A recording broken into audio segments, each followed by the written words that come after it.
मेरे प्यारे देशवासियों, नमस्कार।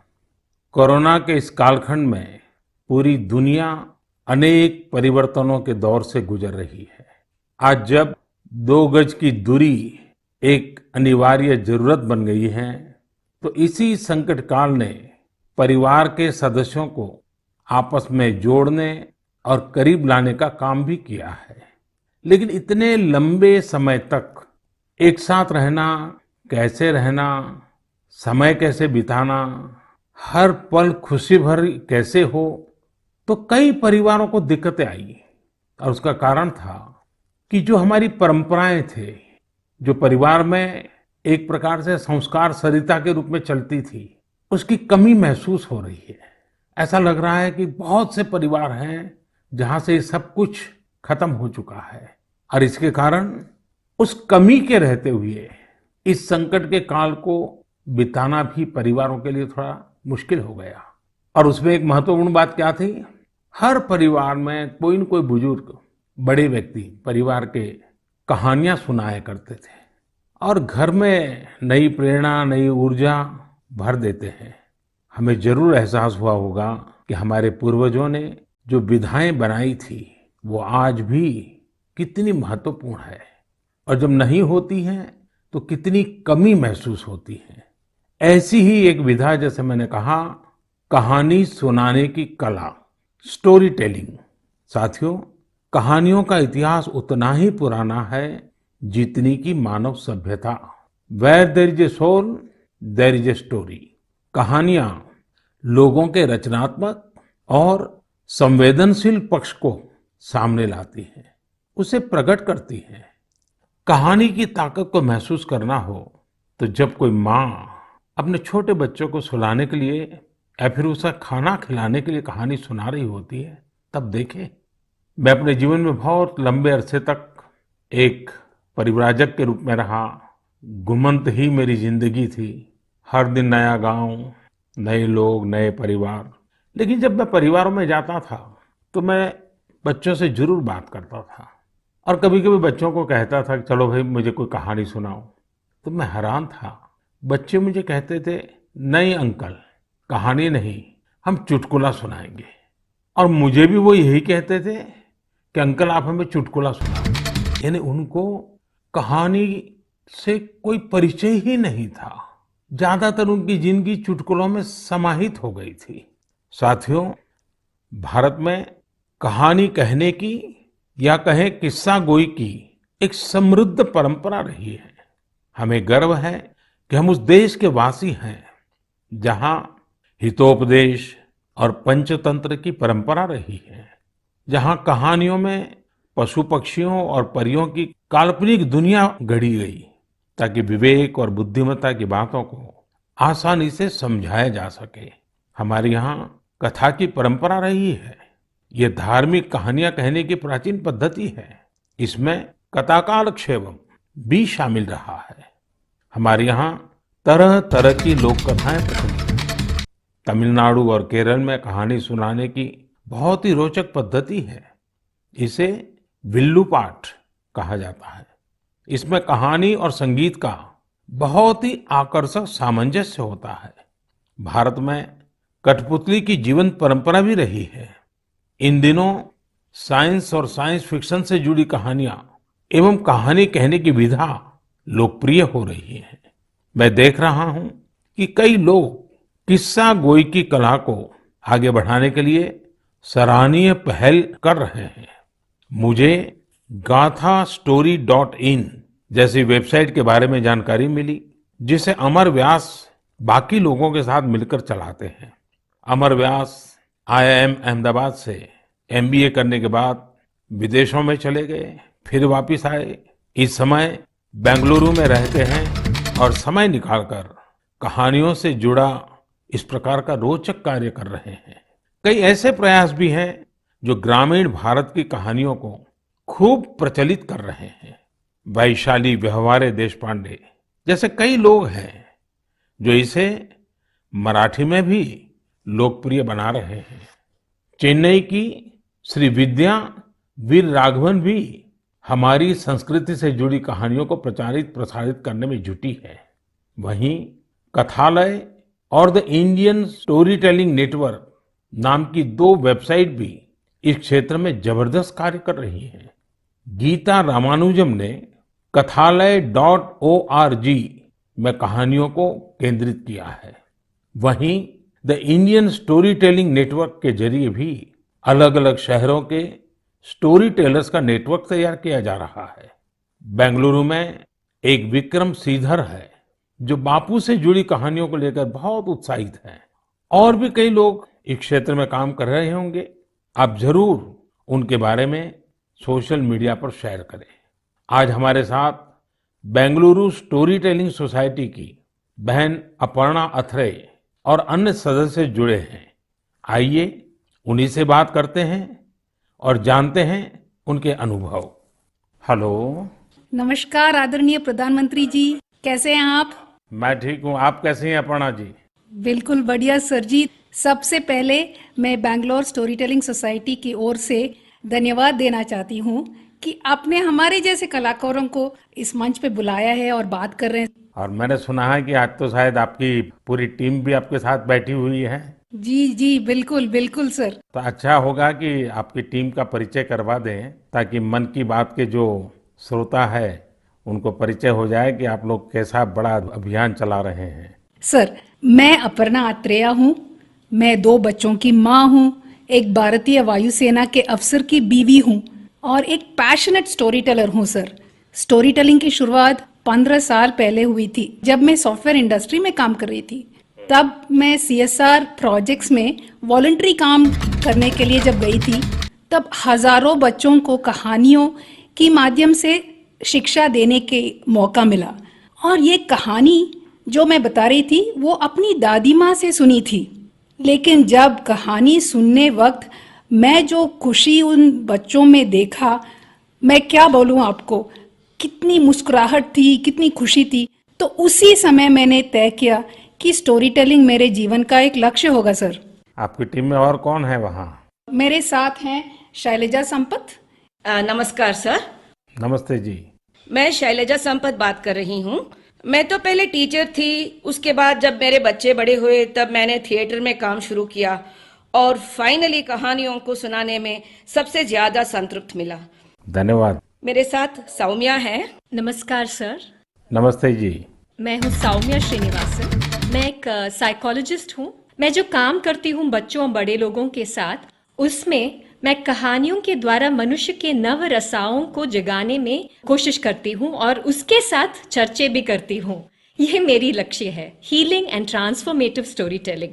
नमस्ते सर। नमस्ते जी। मेरा नाम अपर्णा जयशंकर है। वैसे तो मेरे सौभाग्य है कि मैं अपनी नाना नानी और दादी के साथ इस देश के विभिन्न भागों में पली हूँ, इसीलिए रामायण, पुराणों और गीता की कहानियाँ मुझे विरासत में हर रात को मिलती थी। और बैंगलोर स्टोरी टेलिंग सोसाइटी जैसी संस्था है तो मुझे तो स्टोरी टेलर बनना ही था। मेरे साथ मेरे साथी लावण्या प्रसाद है। लावण्या जी नमस्ते। नमस्ते sir. I am an electrical engineer turned professional storyteller. Sir, I grew up listening to stories from my grandfather. I work with senior citizens in my special project called Roots, where I help them document their life stories for their families. Lavanya ji आपको बहुत बधाई। और जैसा आपने कहा, मैंने भी एक बार मन की बात में सबको कहा था कि आप परिवार में अपने दादा दादी नाना नानी है तो उनसे उनके बचपन की कहानियाँ पूछिए और उसको टैप कर लीजिए, रिकॉर्ड कर लीजिए, बहुत काम आएगा, ये मैंने कहा था। लेकिन मुझे अच्छा लगा कि एक तो आप सबने जो परिचय दिया अपना, उसमें भी आपकी कला, आपकी कम्युनिकेशन स्किल और बहुत ही कम शब्दों में बहुत ही बढ़िया ढंग से आपने अपना परिचय करवाया, इसलिए भी मैं आपको बधाई देता हूँ। Thank you sir, thank you. अब जो हमारे श्रोता लोग हैं मन की बात के, उनका भी मन करता होगा कहानी सुनने का। क्या मैं आपको रिक्वेस्ट कर सकता हूँ, एक तो कहानी सुनाएं आप लोग? जी बिल्कुल, ये तो हमारा सौभाग्य है जी। चलिए चलिए सुनते हैं कहानी एक राजा की। राजा का नाम था कृष्णदेवराय और राज्य का नाम था विजयनगर। अब राजा हमारे थे तो बड़े गुणवान, अगर उनमें कोई खोट बतानी ही था तो वो था उनका अधिक प्रेम अपने मंत्री तेनालीरामा की ओर और दूसरा भोजन की ओर। राजा जी हर दिन दोपहर के भोजन के लिए बड़े आस से बैठते थे कि आज कुछ अच्छा बना होगा, और हर दिन उनके बावर्ची उन्हें वही बेजान सब्जियां खिलाते थे। तुरई, लौकी, कद्दू, टिंडा, उफ। ऐसे ही एक दिन राजा ने खाते खाते गुस्से में थाली फेंक दिया और अपने बावर्ची को आदेश दिया, या तो कल कोई दूसरा स्वादिष्ट सब्जी बनाना या फिर कल मैं तुम्हें सूली पे चढ़ा दूंगा। बावर्ची बेचारा डर गया। अब नई सब्जी के लिए वो कहाँ जाए? बावर्ची भागा भागा चला सीधे तेनालीरामा के पास और उसे पूरी कहानी सुनाई। सुनकर तेनालीरामा ने बावर्ची को उपाय दिया। अगले दिन राजा दोपहर के भोजन के लिए आए और बावर्ची को आवाज दिए, आज कुछ नया स्वादिष्ट बना है या मैं सूली तैयार कर दूं? डरे हुए बावर्ची ने झटपट से थाली सजाया और राजा के लिए गर्मा गर्म खाना परोसा। थाली में नई सब्जी थी।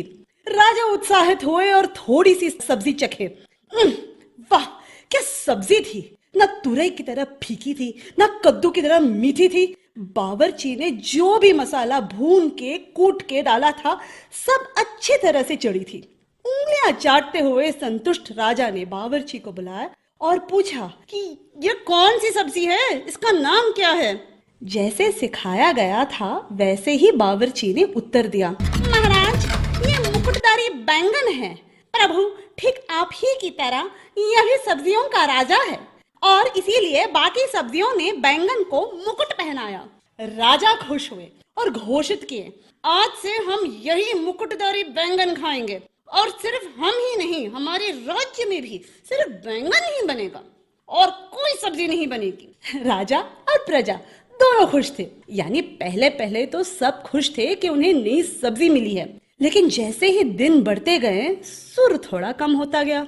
एक घर में बैंगन भरता तो दूसरे के घर में बैंगन भाजा, एक के यहाँ कत्ते का सांबार तो दूसरे के यहाँ वांगी भात। एक ही बैंगन बेचारा कितना रूप धारण करे। धीरे धीरे राजा भी तंग आ गए। हर दिन वही बैंगन। और एक दिन ऐसे आया कि राजा ने बावर्ची को बुलाया और खूब डांटा, तुमसे किसने कहा कि बैंगन के सर में मुकुट है? इस राज्य में अब से कोई बैंगन नहीं खाएगा। कल से बाकी कोई भी सब्जी बनाना, लेकिन बैंगन मत बनाना। जैसे आपके आज्ञा महाराज, कह के बावर्ची सीधा गया तेनालीरामा के पास। तेनालीरामा ने के पांव पड़ते हुए कहा कि मंत्री जी धन्यवाद, आपने हमारी प्राण बचा ली। आपके सुझाव के वजह से हम कोई भी सब्जी राजा जी को खिला सकते हैं। तेनालीरामा हंसते हुए कहा, वो मंत्री ही क्या जो राजा को खुश न रख सके। और इसी तरह राजा कृष्णदेवराय और मंत्री तेनालीरामा की कहानियां बनती रही और लोग सुनते रहे। धन्यवाद। आपने बात में इतनी एग्जैक्टनेस थी, इतनी बारीकियों को पकड़ा था। मैं समझता हूँ बच्चे बड़े जो भी सुनेंगे कई चीजों का स्मरण रखेंगे। बहुत बढ़िया ढंग से आपने बताया। और विशेष कोइंसिडेंस ऐसा है कि देश में पोषण माह चल रहा है और आपकी कथा भोजन से जुड़ी हुई है। और मैं जरूर ये जो स्टोरी टेलर्स आप लोग हैं और भी लोग हैं, हमें किस प्रकार से हमारे देश की नई पीढ़ी को हमारे महान महापुरुष, महान माताएं बहनें जो हो गई हैं, कथाओं के माध्यम से उनके साथ कैसे जोड़ा जाए। हम कथा शास्त्र को और अधिक कैसे प्रचारित करें, पॉपुलर करें और हर घर में अच्छी कथा कहना, अच्छी कथा बच्चों को सुनाना, ये जाने जीवन की बहुत बड़ी क्रेडिट हो। ये वातावरण कैसे बनाए, उस दिशा में हम सब ने मिलकर काम करना चाहिए। लेकिन मुझे बहुत अच्छा लगा आप लोगों से बात कर और मैं आप सबको बहुत शुभकामनाएं देता हूँ। धन्यवाद। धन्यवाद सर। कहानी के द्वारा संस्कार सरिता को आगे बढ़ाने वाली इन बहनों को हमने सुना। मैं जब उनसे फोन पे बात कर रहा था, इतनी लंबी बात थी, तो मुझे लगा कि मन की बात के समय की सीमा है, तो मेरे उनसे जो बातें हुई है वो सारी बातें मैं मेरे नरेंद्र मोदी ऐप पर अपलोड करूंगा। पूरी कथाएं जरूर वहां सुनिए। अभी मन की बात में तो मैंने उसका बहुत छोटा सा अंश ही आपके सामने प्रस्तुत किया है। मैं जरूर आपसे आग्रह करूंगा, परिवार में हर सप्ताह आप कहानियों के लिए कोई समय निकालिए। और ये भी कर सकते हैं कि परिवार के हर सदस्य को हर सप्ताह के लिए एक विषय तय करें। जैसे मानो करुणा है, संवेदनशीलता है, पराक्रम है, त्याग है, शौर्य है, कोई एक भाव। और परिवार के सभी सदस्य उस सप्ताह एक ही विषय पर सबके सब लोग कहानी ढूंढेंगे और परिवार के सब मिलकर के एक एक कहानी कहेंगे। आप देखिए परिवार में कितना बड़ा खजाना हो जाएगा, रिसर्च का कितना बढ़िया काम हो जाएगा, हर किसी को कितना आनंद आएगा और परिवार में एक नई प्राण, नई ऊर्जा आएगी। उसी प्रकार से हम एक काम और भी कर सकते हैं। मैं कथा सुनाने वाले सबसे आग्रह करूंगा, हम आजादी के 75 वर्ष मनाने जा रहे हैं। क्या हम हमारी कथाओं में पूरे गुलामी के कालखंड के जितनी प्रेरक घटनाएं हैं उनको कथाओं में प्रचारित कर सकते हैं? विशेषकर 1857 से 1947 तक हर छोटी मोटी घटना से हम हमारी नई पीढ़ी को कथाओं के द्वारा परिचित करा सकते हैं। मुझे विश्वास है कि आप लोग जरूर इस काम को करेंगे। कहानी कहने की ये कला देश में और अधिक मजबूत बने, और अधिक प्रचारित हो और सहज बने, इसलिए आओ हम सब प्रयास करें। मेरे प्यारे देशवासियों, आइए कहानियों की दुनिया से अब हम 7 समंदर पार चलते हैं। ये आवाज सुनिए। नमस्ते भाइयों और बहनों, मेरा नाम शेरू डमेले है। मैं वेस्ट अफ्रीका के एक देश माली से हूँ। मुझे फरवरी में भारत में विश्व के सबसे बड़े धार्मिक त्योहार कुंभ मेला में शामिल होने का अवसर मिला। मेरे लिए ये बहुत ज्यादा गर्व की बात है। मुझे कुंभ मेला में शामिल होकर बहुत अच्छा लगा और भारत के कल्चर को देखकर बहुत कुछ सीखने को मिला। मैं विनती करना चाहता हूँ कि हम लोगों को एक बार फिर भारत विजिट करने का अवसर दिया जाए ताकि हम और भारत के बारे में सीख सकें। नमस्ते। है ना मजेदार? तो ये थे माली के सेदू देम्बेले। माली भारत से दूर पश्चिम अफ्रीका का एक बड़ा और लैंडलॉक्ड देश है। सेदू देम्बेले माली के एक शहर कीटा के एक पब्लिक स्कूल में शिक्षक हैं। वे बच्चों को इंग्लिश, म्यूजिक और पेंटिंग, ड्राइंग पढ़ाते हैं, सिखाते हैं। लेकिन उनकी एक और पहचान भी है। लोग उन्हें माली के हिंदुस्तान का बाबू कहते हैं और उन्हें ऐसा कहलाने में बहुत गर्व की अनुभूति होती है। प्रत्येक रविवार को दोपहर बाद वे माली में 1 घंटे का रेडियो कार्यक्रम प्रस्तुत करते हैं। इस कार्यक्रम का नाम है Indian frequency on Bollywood songs. इसे वे पिछले 23 वर्षों से प्रस्तुत करते आ रहे हैं। इस कार्यक्रम के दौरान वे फ्रेंच के साथ साथ माली की लोकभाषा बमबारा में भी अपनी कमेंट्री करते रहे और बड़े नाटकीय ढंग से करते हैं। भारत के प्रति उनके मन में अगाध प्रेम है। भारत से उनके गहरे जुड़ाव की एक और वजह ये भी है कि उनका जन्म भी 15 अगस्त को हुआ था। सेदू जी ने 2 घंटे का एक और कार्यक्रम अब प्रत्येक रविवार रात 9 बजे शुरू किया है। इसमें वे बॉलीवुड की एक पूरी फिल्म की कहानी फ्रेंच और बमबारा में सुनाते हैं। कभी कभी किसी इमोशनल सीन के बारे में बात करते समय वे स्वयं भी और उनके श्रोता भी एक साथ रो पड़ते हैं। सेदू जी के पिता ने ही भारतीय संस्कृति से उनकी पहचान करवाई थी। उनके पिता सिनेमा थिएटर में काम करते थे और वहां भारतीय फिल्में भी दिखाई जाती थी। इस 15 अगस्त को उन्होंने हिंदी में एक वीडियो के माध्यम से भारत के लोगों को स्वतंत्रता दिवस की शुभकामनाएं दी थी। आज उनके बच्चे भारत का राष्ट्रगान आसानी से गाते हैं। आप ये दोनों वीडियो जरूर देखें और उनके भारत प्रेम को महसूस करें। सेदू जी ने जब कुंभ का दौरा किया था और उस समय वे उस डेलीगेशन का हिस्सा थे जिससे मैं मिला था।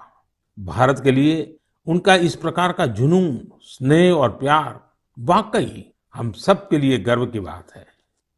मेरे प्यारे देशवासियों, हमारे यहाँ कहा जाता है, जो जमीन से जितना जुड़ा होता है वो बड़े से बड़े तूफानों में भी उतना ही अड़िग रहता है।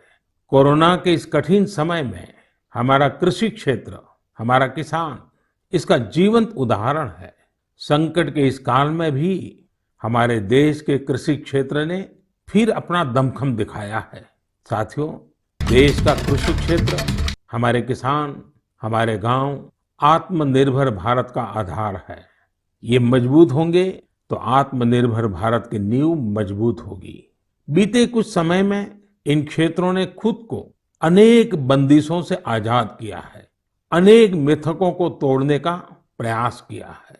मुझे कई ऐसे किसानों की चिट्ठियां मिलती हैं, किसान संगठनों से मेरी बात होती है, जो बताते हैं कि कैसे खेती में नए नए आयाम जुड़ रहे हैं, कैसे खेती में बदलाव आ रहा है।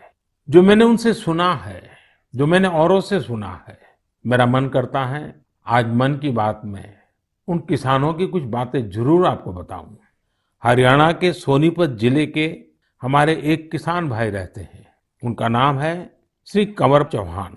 उन्होंने बताया है कि कैसे एक समय था जब उन्हें मंडी से बाहर अपने फल और सब्जियां बेचने में बहुत दिक्कत आती थी। अगर वो मंडी से बाहर अपने फल और सब्जियां बेचते थे तो कई बार उनके फल, सब्जी और गाड़ियां तक जब्त हो जाती थी। लेकिन 2014 में फल और सब्जियों को एपीएमसी एक्ट से बाहर कर दिया गया। इसका उन्हें और आसपास के साथी किसानों को बहुत फायदा हुआ। 4 साल पहले उन्होंने अपने गांव के साथी किसानों के साथ मिलकर एक किसान उत्पादक समूह की स्थापना की। आज गांव के किसान स्वीट कॉर्न और बेबी कॉर्न की खेती करते हैं। उनके उत्पाद आज दिल्ली की आजादपुर मंडी, बड़ी रिटेल चेन तथा 5 स्टार होटलों में सीधे सप्लाई हो रहे हैं। आज गांव के किसान स्वीट कॉर्न और बेबी कॉर्न की खेती से 2.5 से 3 लाख प्रति एकड़ सालाना कमाई कर रहे हैं। इतना ही नहीं, इसी गांव के 60 से अधिक किसान नेट हाउस बनाकर, पॉली हाउस बनाकर टमाटर, खीरा, शिमला मिर्च, इसकी अलग अलग वैरायटी का उत्पादन करके हर साल प्रति एकड़ 10 से 12 लाख रुपए तक की कमाई कर रहे हैं। जानते हैं इन किसानों के पास क्या अलग है? अपने फल सब्जियों को कहीं पर भी किसी को भी बेचने की ताकत है, और ये ताकत ही उनकी इस प्रगति का आधार है। अब यही ताकत देश के दूसरे किसानों को भी मिली है। फल सब्जियों के लिए ही नहीं, अपने खेत में वो जो पैदा कर रहे हैं, धान, गेहूं, सरसों, गन्ना जो उगा रहे हैं, उसको अपनी इच्छा के अनुसार जहां ज्यादा दाम मिले वहीं पर बेचने की अब उनको आजादी मिल गई है। साथियों, 3-4 साल पहले ही महाराष्ट्र में फल और सब्जियों को एपीएमसी के दायरे से बाहर किया गया था। इस बदलाव ने कैसे महाराष्ट्र के फल और सब्जी उगाने वाले किसानों की स्थिति बदली, इसका उदाहरण है Shri Swami Samarth farmers producer company limited. एक किसानों का समूह है। पुणे और मुंबई में किसान साप्ताहिक बाजार खुद चला रहे हैं। इन बाजारों में लगभग 70 गांवों के 4,500 किसानों का उत्पाद सीधे बेचा जाता है, कोई बिचौलिया नहीं। ग्रामीण युवा सीधे बाजार में खेती और बिक्री की प्रक्रिया में शामिल होते हैं। इसका सीधा लाभ किसानों को होता है, गांव के नौजवानों को रोजगार में होता है। एक और उदाहरण तमिलनाडु के थेनी जिले का है। यहाँ पर है तमिलनाडु केला फार्मर प्रोड्यूस कंपनी। ये फार्मर प्रोड्यूस कंपनी कहने को तो कंपनी है, हकीकत में ये किसानों ने मिलकर के अपना एक समूह बनाया है। बड़ा लचीली व्यवस्था है और वो भी 5-6 साल पहले बनाया है। इस किसान समूह ने लॉकडाउन के दौरान आसपास के गांवों से सैकड़ों मीट्रिक टन सब्जियां, फलों और केले की खरीद की और चेन्नई शहर को सब्जी कॉम्बो किट दिया। आप सोचिए कितने नौजवानों को उन्होंने रोजगार दिया। और मजा ये है कि बिचौलियों न होने के कारण किसान को भी लाभ हुआ, उपभोक्ता को भी लाभ हुआ। ऐसा ही एक लखनऊ का किसानों का समूह है। उन्होंने नाम रखा है इरादा फार्मर प्रोड्यूसर। इन्होंने भी लॉकडाउन के दौरान किसानों के खेतों से सीधे फल और सब्जियां ली और सीधे जाकर के लखनऊ के बाजारों में बेची। बिचौलियों से मुक्ति हो गई और मन चाहे उतने दाम उन्होंने प्राप्त किए। साथियों, गुजरात में बनासकांठा के रामपुरा गांव में इस्माइल भाई करके एक किसान है। उनकी कहानी भी बहुत दिलचस्प है। इस्माइल भाई खेती करना चाहते थे, लेकिन अब जैसी ज्यादातर सोच बन गई है, उनके परिवार को भी लगता था कि इस्माइल भाई ये कैसी बात कर रहे हैं। इस्माइल भाई के पिता खेती करते थे, लेकिन इसमें उनको अक्सर नुकसान ही होता था। तो पिताजी ने मना भी किया, लेकिन परिवार वालों के मना करने के बावजूद इस्माइल भाई ने तय किया कि वो तो खेती ही करेंगे। इस्माइल भाई ने सोच लिया था कि खेती घाटे का सौदा है। वही सोच और स्थिति दोनों को बदल कर दिखाएंगे। उन्होंने खेती शुरू की, लेकिन नए तरीकों से, इनोवेटिव तरीके से। उन्होंने ड्रिप से सिंचाई करके आलू की खेती शुरू की और आज उनके आलू एक पहचान बन गए हैं। वो ऐसे आलू उगा रहे हैं जिनकी क्वालिटी बहुत ही अच्छी होती है। इस्माइल भाई ये आलू सीधे बड़ी बड़ी कंपनियों को बेचते हैं। बिचौलियों का नामो निशान नहीं, और परिणाम अच्छा मुनाफा कमा रहे हैं। अब तो उन्होंने अपने पिता का सारा कर्जा भी चुका दिया है। और सबसे बड़ी बात जानते हैं, इस्माइल भाई आज अपने इलाके के सैकड़ों और किसानों की भी मदद कर रहे हैं। उनकी भी जिंदगी बदल रहे हैं। साथियों, आज की तारीख में खेती को हम जितना आधुनिक विकल्प देंगे, उतना ही वो आगे बढ़ेगी। उसमें नए नए तौर तरीके आएंगे, नए इनोवेशंस जुड़ेंगे। मणिपुर के रहने वाली विजय शांति एक नए इनोवेशन के चलते खूब चर्चा में है। उन्होंने कमल की नाल से धागा बनाने का स्टार्टअप शुरू किया है। आज उनके इनोवेशन के चलते कमल की खेती और टेक्सटाइल में एक नया ही रास्ता बन गया है। मेरे प्यारे देशवासियों, मैं आपको अतीत के एक हिस्से में ले जाना चाहता हूँ। 101 साल पुरानी बात है। 1919 का साल था।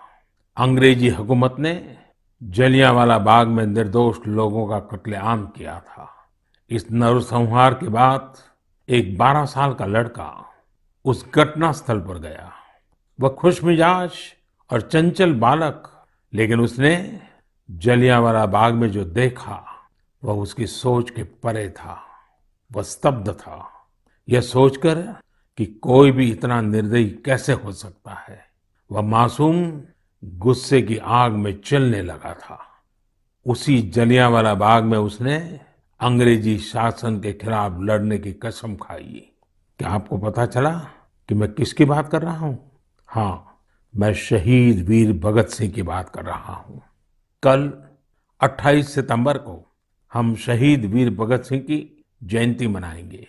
मैं समस्त देशवासियों के साथ साहस और वीरता की प्रतिमूर्ति शहीद वीर भगत सिंह को नमन करता हूं। क्या आप कल्पना कर सकते हैं, एक हुकूमत जिसका दुनिया के इतने बड़े हिस्से पर शासन था, इसके बारे में कहा जाता था कि उनके शासन में सूर्य कभी अस्त नहीं होता। इतनी ताकतवर हुकूमत एक 23 साल के युवक से भयभीत हो गई थी। शहीद भगत सिंह पराक्रमी होने के साथ साथ विद्वान भी थे, चिंतक थे। अपने जीवन की चिंता किए बगैर भगत सिंह और उनके क्रांतिवीर साथियों ने ऐसे साहसिक कार्यों को अंजाम दिया जिनका देश की आजादी में बहुत बड़ा योगदान रहा। शहीद वीर भगत सिंह के जीवन का एक और खूबसूरत पहलू यह है कि वे टीम वर्क के महत्व को बखूबी समझते थे। लाला लाजपत राय के प्रति उनका समर्पण हो या फिर चंद्रशेखर आजाद, सुखदेव, राजगुरु समेत कई क्रांतिकारियों के साथ उनका जुड़ाव उनके लिए कभी व्यक्तिगत गौरव महत्वपूर्ण नहीं रहा। वे जब तक जिए सिर्फ एक मिशन के लिए जिए और उसी के लिए उन्होंने अपना बलिदान दे दिया। वह मिशन था भारत को अन्याय और अंग्रेजी शासन से मुक्ति दिलाना। मैंने नमो ऐप पर हैदराबाद के अजय एस जी का एक कमेंट पढ़ा। अजय जी लिखते हैं, आज के युवा कैसे भगत सिंह जैसे बन सकते हैं। देखिए, हम भगत सिंह बन पाए या न बन पाए, लेकिन भगत सिंह जैसा देश प्रेम देश के लिए कुछ कर गुजरने का जज्बा जरूर हम सबके दिलों में हो। शहीद भगत सिंह को यही हमारी सबसे बड़ी श्रद्धांजलि होगी। 4 साल पहले लगभग यही समय था जब सर्जिकल स्ट्राइक के दौरान दुनिया ने हमारे जवानों के साहस, शौर्य और निर्भीकता को देखा था। हमारे बहादुर सैनिकों का एक ही मकसद और एक ही लक्ष्य था, हर कीमत पर भारत मां के गौरव और सम्मान की रक्षा करना। उन्होंने अपनी जिंदगी की जरा भी परवाह नहीं की। वे अपने कर्तव्य पथ पर आगे बढ़ते गए और हम सब ने देखा कि किस प्रकार वे विजयी होकर के सामने आए, भारत माता का गौरव बढ़ाया। मेरे प्यारे देशवासियों, आने वाले दिनों में हम देशवासी कई महान लोगों को याद करेंगे जिनका भारत के निर्माण में अमिट योगदान है। 2 अक्टूबर हम सबके लिए पवित्र और प्रेरक दिवस होता है। यह दिन माँ भारती के 2 सपूतों महात्मा गांधी और लाल बहादुर शास्त्री को याद करने का दिन है। पूज्य बापू के विचार और आदर्श आज पहले से कहीं ज्यादा प्रासंगिक है। महात्मा गांधी का जो आर्थिक चिंतन था, अगर उस स्पिरिट को पकड़ा गया होता, समझा गया होता, उस रास्ते पर चला गया होता, तो आज आत्मनिर्भर भारत अभियान की जरूरत ही नहीं पड़ती।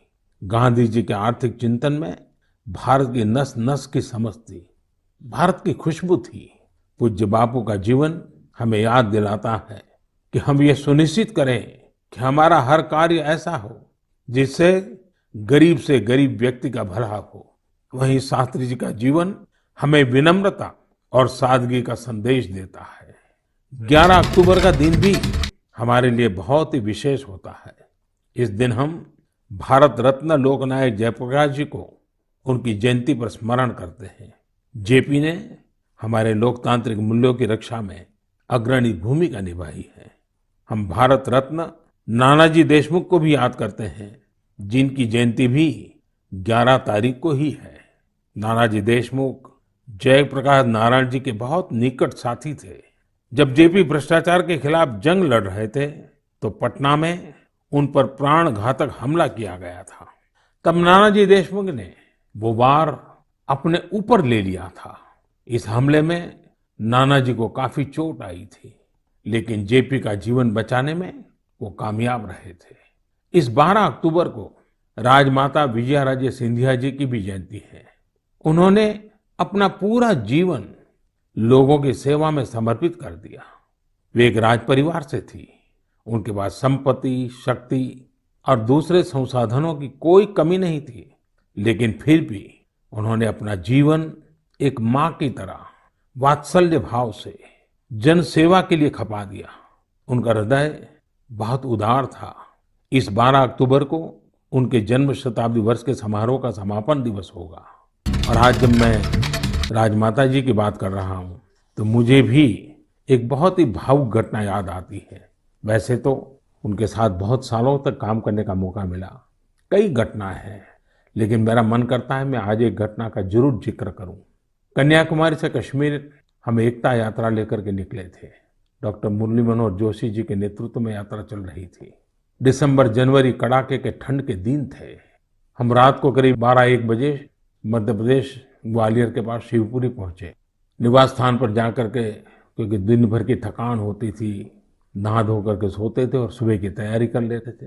करीब 2 बजे होंगे, मैं नहा धो करके सोने की तैयारी कर रहा था तो दरवाजा किसी ने खटखटाया। मैंने दरवाजा खोला तो राजमाता साहब सामने खड़ी थी। कड़ाके की ठंड के दिन और राजमाता साहब को देख करके मैं हैरान था। मैंने माँ को प्रणाम किया। मैंने कहा, माँ आधी रात में? उन्होंने कहा, नहीं बेटा, आप ऐसा करो मोदी जी, दूध पी लीजिए, ये गर्म दूध पी करके ही सो जाइए। हल्दी वाला दूध खुद लेकर के आई। और लेकिन जब दूसरे दिन मैंने देखा तो वो सिर्फ मुझे नहीं, हमारी यात्रा की व्यवस्था में जो 30-40 लोग थे, उसमें ड्राइवर भी थे और भी कार्यकर्ता थे, हर एक के कमरे में जाकर के खुद ने रात को 2 बजे सबको दूध पिलाया। माँ का प्यार क्या होता है, वात्सल्य क्या होता है, उस घटना को मैं कभी नहीं भूल सकता हूँ। यह हमारा सौभाग्य है कि ऐसे महान विभूतियों ने हमारी धरती को अपने त्याग और तपस्या से सींचा है। आइए हम सब मिलकर के एक ऐसे भारत का निर्माण करें जिस पर इन महापुरुषों को गर्व की अनुभूति हो, उनके सपनों को अपने संकल्प बनाएं। मेरे प्यारे देशवासियों, कोरोना के इस कालखंड में मैं फिर एक बार आपको याद कराऊंगा, मास्क अवश्य रखें, फेस कवर के बिना बाहर न जाएं, 2 गज की दूरी का नियम आपको भी बचा सकता है, आपके परिवार को भी बचा सकता है। ये कुछ नियम हैं, इस कोरोना के खिलाफ लड़ाई के हथियार हैं, हर नागरिक के जीवन को बचाने के मजबूत साधन है। और हम न भूलें, जब तक दवाई नहीं तब तक ढिलाई नहीं। आप स्वस्थ रहें, आपका परिवार स्वस्थ रहे, इसी शुभकामनाओं के साथ बहुत बहुत धन्यवाद। नमस्कार।